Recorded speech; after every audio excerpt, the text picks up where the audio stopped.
Salut Jeff. Salut Geoffroy. Alors de quoi tu vas nous parler aujourd'hui? Alors aujourd'hui on va parler de la frappe et de l'accompagnement sur les coups de fond de cours. D'accord. Alors pour ça on va commencer par un petit rappel. Est-ce que tu sais combien de temps la balle reste en contact avec le cordage sur une frappe? Je dirais quelques millisecondes, entre 4 et 5. C'est ça, 5 millisecondes, c'est ça. Mais bon, c'est normal puisque tu as MT et puis que tu es aussi en quart de finale du Perrier. En demi-finale. Demi-finale, c'est vrai, mais attention, il faut rappeler, c'est parce que tu as suivi le conseil de Roger Federer qu'on a donné le 1er avril dernier. Ah, ça a été primordial. Ah bah voilà, mais effectivement. Donc gardez bien ce cadeau qui a été fait le 1er avril dernier. Voilà, donc on va parler de ces frappes. Et pour cela, on va utiliser un jeune élève aujourd'hui, mon fils Aurélien, avec quelques exercices pratiques qui vous serviront à bien comprendre ce qui se passe au niveau de la frappe et de la finition. D'accord. Voilà Geoffroy, donc l'exercice, souvent, ce qu'on peut voir dans les joueurs débutants, 4e série, c'est qu'ils apprennent beaucoup à préparer la frappe et à initialiser le mouvement, mais que ce qui se passe, c'est qu'au moment de la frappe, le mouvement s'arrête. Et surtout, on n'a pas, comme on vient de parler des 5 millisecondes au moment de la frappe, on n'a pas l'accélération du poignet au niveau de la balle, parce que ces 5 millisecondes, il faut les optimiser. Et pour cela, il faut accélérer au maximum sa main. Donc, au lieu de travailler sur cette partie-là, par exemple sur le coup droit, sur cette partie préparation, comme on a pu le voir dans d'autres vidéos, et jusqu'à la frappe, on va travailler sur approcher la main de la balle le plus tôt possible et d'accompagner jusqu'à la finition avec la main au-dessus de l'épaule. Et pour ça, donc, je vous présente Aurélien, qui va vous faire l'exercice. Donc je vais lui lancer une balle en mousse, il va l'attraper avec sa main devant, et une fois qu'il l'a attrapée, il va essayer de la relancer, et s'il fait un mouvement comme ça, c'est pas bon, je vais le forcer à finir par-dessus l'épaule. Donc on va essayer. Tu es prêt Aurélien? Oui.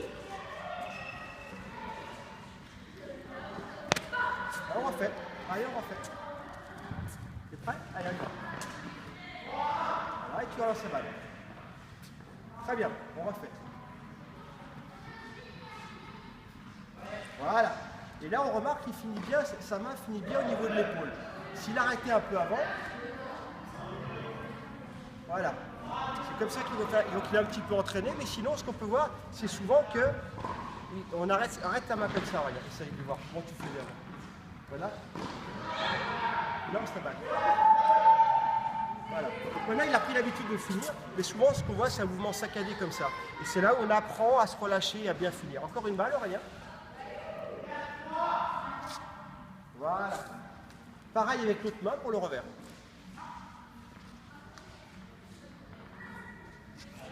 Voilà, encore une. Voilà.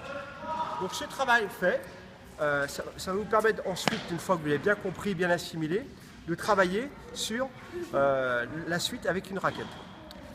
Parti, maintenant on va faire le même exercice avec la raquette. Balle en mousse ou balle dure suivant votre âge, si c'est pour un enfant ou un adulte. Et là, l'important, c'est d'approcher la raquette le plus près possible de la balle. Et quand on est prêt, d'accélérer en se concentrant sur cette accélération et la finition sous l'épaule. Si vous avez un mouvement qui n'est pas accéléré ou qui est saccadé, ça veut dire qu'en match, vous allez avoir tendance aussi à frapper, à vous arrêter.